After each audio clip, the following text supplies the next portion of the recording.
Guarantee লোকসভার নিরাপত্তা নেই, মোদির গ্যারান্টি বিরোধী শূন্য করে দেওয়া লোকসভা। আচ্ছা, পশ্চিমবাংলার বিধানসভায় আমাদের দলনেতা, আমাদের হুইপ সহ 8-10 জনকে একসঙ্গে সাসপেন্ড করতে পারেন। সেটা কি তখন?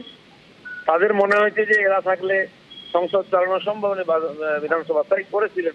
স্পিকার তখন মনে হয়েছে। আজকে সংসদে যে ঘটনা ঘটেছে, যার প্রতিবাদ ওনারা চিৎকার করছেন, দেখা গেল সেই ঘটনার চক্রান্তের পিছনে এই সমস্ত দলগুলো আছে, টিএমপির লোকেরাও যুক্ত আছে। তারাই লোক পাঠিয়ে এখন উৎপাত করছে, না সেটাকে ইস্যু করে আবার লোকসভা সংসদ বন্ধ করার চেষ্টা করছেন।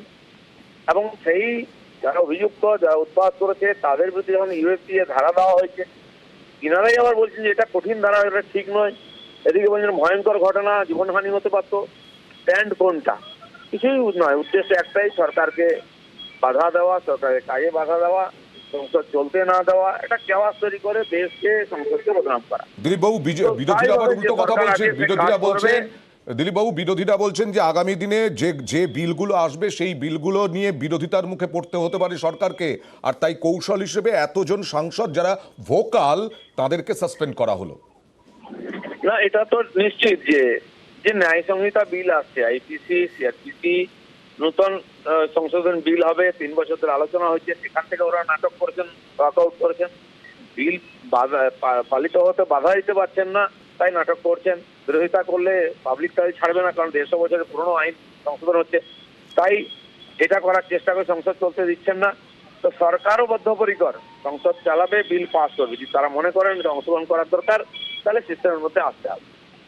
দিলীপবাবু, আবার বিরোধীরা বলছে এখন এটা কোনোদিন শোনা যেত না, আগে রাজভবন বলা হতো তৃণমূলের, কখন বিজেপির রাজভবন, লোকসভাটা, রাজ্যসভাটা নাকি বিজেপি আরএসএস এর পার্টি অফিস হয়ে গেছে। লোকসভা, রাজ্যসভায় আমরা মেজরিটিতে আছি, আমরা বিল পাস করাচ্ছি। সরকারকে লোকে ম্যান্ডেট দিয়ে জিতিয়েছে, মোদীকে প্রাইম মিনিস্টার করেছে সরকার চালাবার জন্য, সংসদ চালাবার জন্য, কাজ করার জন্য। বাধা দিলে শুনবে কে? যারা নির্বাচনে হেরে যাচ্ছেন বাইরে, ওটা শক্তি নিয়ে পার্লামেন্টে উৎপাত করে বন্ধ করার চেষ্টা করছেন, সেটা সরকার করতে দেবে। ধন্যবাদ।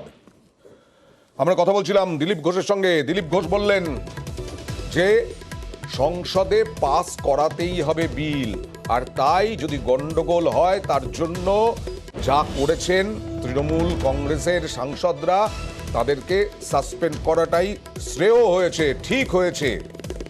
আর এদিকে মুখ্যমন্ত্রী মমতা বন্দ্যোপাধ্যায় দিল্লিতে সাংসদদের নিয়ে বৈঠক করছেন আগামী দিনের আন্দোলনের